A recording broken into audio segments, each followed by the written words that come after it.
He's just a high school graduate and super poor. Michael probably invited me to the singles party as a scapegoat just to make himself look better.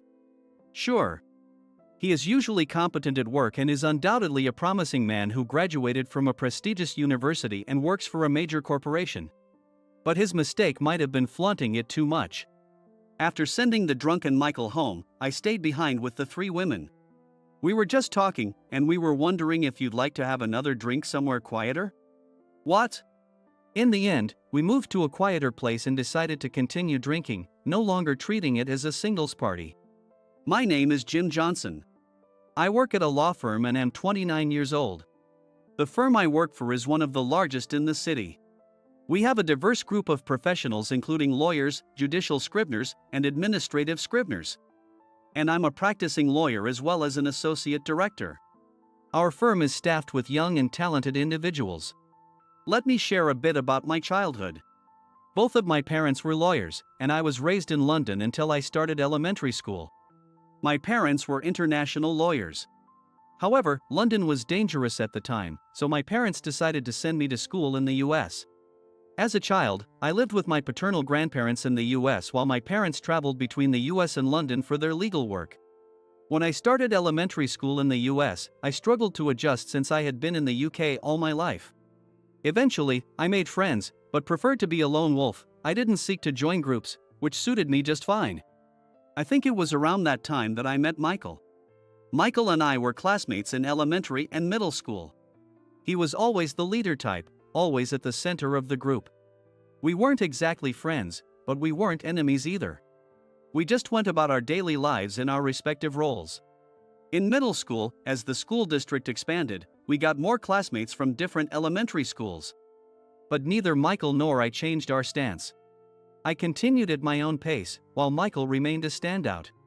We went to different high schools, and we reconnected about 2 years ago. He suddenly called out to me at a restaurant, and at first, I didn't recognize him. "Hey, is that you, Jim?" It's me, Michael. We went to elementary and middle school together." "Oh. Michael, it's been a while." Honestly, I was a bit confused. Michael's charisma was still the same, but his appearance had changed significantly. We weren't particularly close back in school, but he never seemed this flashy. He still had a bright personality, but now he was dressed in obviously expensive branded suits and had an unnaturally perfect hairstyle. "Jim, what are you up to these days?" "I'm usually working at a law firm." "How about you?" "I work for a trading company." "They say I'm a rising star." "Wow, that's impressive." Michael is in the sales department at Young Trading Company, and according to him, he's highly regarded there. I thought it was typical of Michael to brag like that. He sees himself, and others see him, as a successful guy. "Jim, you graduated from high school, right?" "What?" "Well, I heard a rumor. You graduated from high school and then moved away." "Well, I did move." His house and my grandparents' house, where I lived until high school, were in the same district, so he must have heard about the move. It's so typical of him to assume I only graduated high school because of that. I decided to just let it slide. After graduating from high school, I moved to the UK to join my parents and enrolled at Oxford University. Given that I had few friends in the US, not many people knew this about me. I juggled both Oxford and law school, and upon graduation, I became a lawyer. With parents who were international lawyers, it was a natural path for me.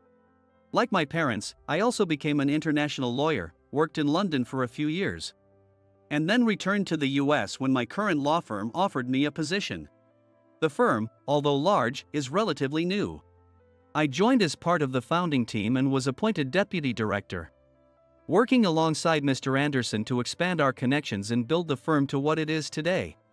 As a comprehensive legal office where legal issues can be handled in one place, we have attracted business without much advertising.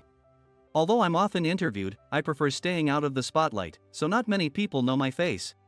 That's why Michael doesn't know my background. Michael's change wasn't just in appearance. He continued talking to me after our chance encounter. Perfect timing. "Jim, are you free this Friday?" "Friday night? I think I am." "What's up?" "There's a drinking party, or rather a networking event. Want to join? What kind of networking event? Well, to be honest, it's a singles party. We need one more guy. I'm not really interested. Come on, don't say that. It's at that Michelin-starred restaurant in the city that everyone's talking about. It's a rare opportunity. Michael still thought I was just a high school graduate. I had been to that restaurant several times for client meetings, but I pretended not to know. A singles party at such a famous restaurant? That's pretty fancy. Are you worried about the cost? Don't worry, I'll cover your share. So just come. I don't care about the singles party, but if it's just about having dinner, I guess I could join. That's fine. Great, I'll send you the details tomorrow. Here's my contact info. Michael handed me his contact information and left. I've never voluntarily joined a singles party. In a way, it might be a rare experience, just as Michael said. As a lawyer, I'm comfortable talking to people, but this might be a unique chance to enjoy a Michelin-starred dinner for free. So I decided to go with a light-hearted attitude. On Friday, I headed to the restaurant mentioned in Michael's message. After mentioning his name at the entrance, I was led to a private room. There, Michael and 3 women, who appeared to be office workers, were already seated. Oh, you made it. This is my childhood friend, Jim. Nice to meet you. I'm Jim. Thank you for having me tonight. Nice to meet you. We work in reception. We exchanged polite greetings. All 3 women were elegant and beautiful. I was slightly curious about how Michael managed to arrange the singles party with these 3 women. With 3 women present, there were only Michael and I as the men. Just when I thought another man might join, Michael started the proceedings. All right, we're all here, so let's start. Wait, aren't we missing someone? The other guy canceled last minute. Let's just enjoy ourselves with this group. Thus, the singles party began. But it turned out to be a singles party for Michael, by Michael, and all about Michael. For a while, we chatted peacefully about general topics and our backgrounds, with Michael at the center. But as he got more drunk, he started to loosen up more. So, I graduated from the University of California's Department of Economics and I'm a rising star at Young Trading Company. Okay. Compared to me, he's just a high school graduate and super poor. It's amazing how different our lives turned out even though we grew up in similar environments. Hey Michael, you're drinking too much. Oh, I guess that was a sore spot for you. Sorry for bringing it up. It's not that, it's just ruining the mood. Everyone's having fun, aren't they? Don't worry about it. Michael was completely absorbed in his own world. Despite his bragging about his background, the women seemed completely put off. Should I do something about this? But I was just here because Michael invited me for dinner. I didn't feel the need to put in any extra effort. I excused myself and headed to the restroom. As I washed my hands and took a moment, I noticed one of the women standing and looking at me. Excuse me. Sorry about Michael. I didn't know he had such bad drinking habits. We're fine. More importantly. Yes? You're not really a high school graduate, are you? What? I was taken aback. I hadn't shared my background or current job with them, and as far as they knew, I was the high school graduate Michael had described. How did she know? You don't recognize me, do you? This is our first meeting, right? Actually, I know you.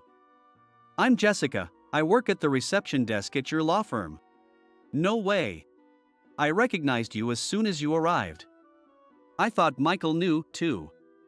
But then he called you a high school graduate and super poor. And I couldn't figure out why.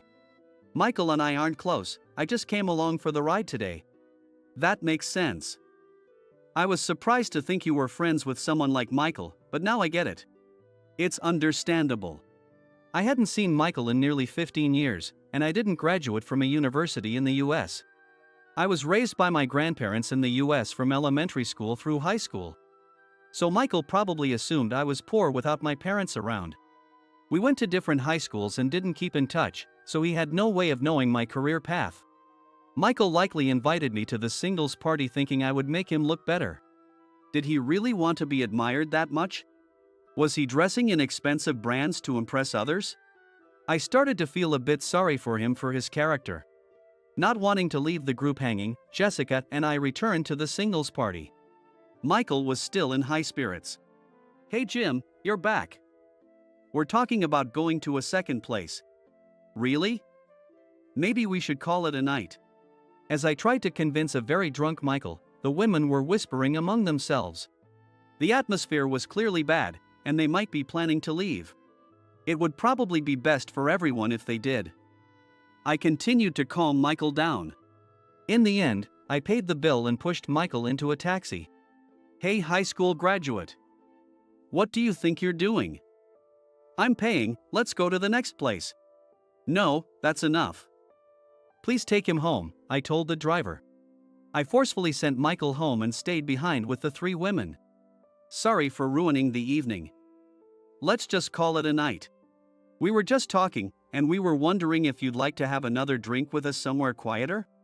"What?" When I told them you were the amazing lawyer who's the deputy director at our firm, they wanted to talk more. "You didn't have to say that. It's fine. Otherwise, it would be too unfair for you." In the end, we moved to a quieter place and decided to continue drinking, no longer treating it as a singles party. Let me reintroduce myself. I'm Jim, and I work at a law firm. "Come on, Jim, don't be so modest. You are a lawyer and the deputy director of your firm." I don't usually mention I'm a lawyer to new people because some people don't see me for who I am once they know. "Jim, you went to Oxford University, right? Michael doesn't know that and thinks you're a high school graduate." "Yeah, my parents worked in the UK, so it just happened naturally." The two women who came with Jessica seemed much more interested than they were at the restaurant. It turns out they were Jessica's college classmates. Fortunately, the women, including Jessica, didn't change their attitude towards me even after learning I was a lawyer. Jessica explained that the man who didn't show up was a mutual acquaintance and had organized the singles party. "Why did Michael say those unfounded things about you being poor?" "I didn't say that. He just misunderstood. I'm not super rich, so I didn't bother correcting him." "How humble can you be? Why would he think that?" "Maybe because I lived with my grandparents when we were classmates. So he assumed you were poor?" That's such a narrow-minded view. We weren't that close, so it's understandable. The women, led by Jessica, seemed completely put off by Michael. Michael probably invited me to the singles party to make himself look better. I might be a high school graduate in terms of US education, and I'm not exceptionally wealthy. But he never listened to my story and misunderstood my background. He is undoubtedly competent and has a promising future, having graduated from a top university and working at a major corporation. However, his mistake was letting it get to his head. No matter how much luxury you surround yourself with, it means nothing if your character doesn't match. I don't know how others perceive me, but I would never use others to elevate myself. And I couldn't forgive him for implying my grandparents were poor. Although my parents worked overseas and frequently returned to check on me, it was my grandparents who raised me daily. My grandparents taught me not about becoming a lawyer but about being a good person. I studied hard, inspired by both my outstanding parents and my humble grandparents. Naturally, I wanted to become a lawyer like my parents and a person of integrity like my grandparents. When I was working as a junior lawyer in London, I was approached by Director Anderson, the director of my current firm. Despite being young, Director Anderson was a prominent lawyer in the US. Disillusioned with the old practices at his previous firm and determined to start a new one. Mr. Anderson, also an international lawyer, had connections with my parents. One day, he contacted me from the US with an offer. "Jim, would you like to help me establish a law firm in the US?" I knew of Director Anderson through my parents but was surprised by the offer to co-found a new firm. "Why me? I used to work in the legal field in London, so I've heard about your excellence. Also, your parents, the Johnsons, helped me a lot. I've heard you worked with them. When I was still finding my way, your parents helped me grow into a competent lawyer in London." "I see. They taught me how to be a person first, then a lawyer." "Knowing that, I have no doubt you must be exceptional too. I think you're overestimating me. I'm just an ordinary person. That's exactly why I want you." Mr. Anderson said this and persistently persuaded me, even though I initially planned to continue working in London. After much deliberation, I decided to accept his offer. Although I had wanted to stay in London, I knew I could always return. I was genuinely happy and felt a sense of purpose being invited by someone who saw potential in me. Additionally, having my grandparents who watched over me until I graduated high school back in the US was a significant factor. Even though my grandparents weren't lawyers, that didn't matter. I considered them as my true parents, and my only concern while in London was leaving them behind in the US. So, I returned from London and helped establish the new firm. Mr. Anderson and I recruited and carefully selected young, talented professionals without compromising on quality. After the firm opened, it became a bit of news, and Director Anderson, already well known, was often busy with media appearances. Due to my personality, I stayed out of the spotlight and focused on the background work. Thus, it wasn't surprising that Michael knew nothing about me. As I shared this with the women, time flew by. We should probably head home. It was great talking with you, Mr. Johnson. I had a lot of fun. Please, just call me Jim. Let's skip the formal titles. But you are the deputy director. I'll make sure to tell Michael. There's no need, I doubt I'll see him again. No, I need to set the record straight. As we parted ways, Jessica spoke to me. Mr. Johnson, would you like to have dinner again sometime? I felt a connection with Jessica, having met her coincidentally despite working at the same firm, and accepted her invitation with a smile. It was clear she didn't ask me out because of my title. We exchanged contact information and went our separate ways that night. A few days later, I received a call from Michael. Jim, you're a lawyer? Yes. Why didn't you tell me? I said I worked at a law firm. I thought you were a janitor or something. I always thought you were just a high school graduate and super poor, raised by your grandparents. Well, I did live modestly. But it's all a lie. You're an Oxford graduate and a lawyer. I never lied. You just misunderstood. Unlike his confident demeanor when we reunited, Michael was now stumbling over his words. He must have learned the truth through Jessica. Whether I'm an Oxford graduate or a lawyer, I'm still just a classmate. This is why I usually don't talk much about my background. Some people see me differently once they know. Michael seemed completely intimidated by me now. Since then, he never invited me to another singles party. Around the same time Michael contacted me, Jessica also reached out. She wanted to discuss something over dinner, so we arranged to meet. I've been studying since last year. Studying? I want to become a lawyer. I started working at the firm to get closer to the legal field. I have a law degree but haven't passed the bar exam yet. I see. Why not work as a paralegal instead of a receptionist? Jessica explained that she was aiming to become a lawyer to repay her single mother who raised her alone. She pursued her dream by attending a state university with a scholarship but hadn't passed the bar exam yet. Although she wanted to work as a paralegal, she needed to support her mother.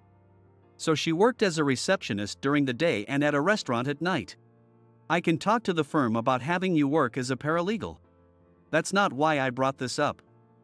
I was wondering if I should keep trying or if it's time to give up. I support you. To keep going, it's best to work as a paralegal and get first-hand experience. It's the quickest way. Are you sure? If given the chance, I'd love to try.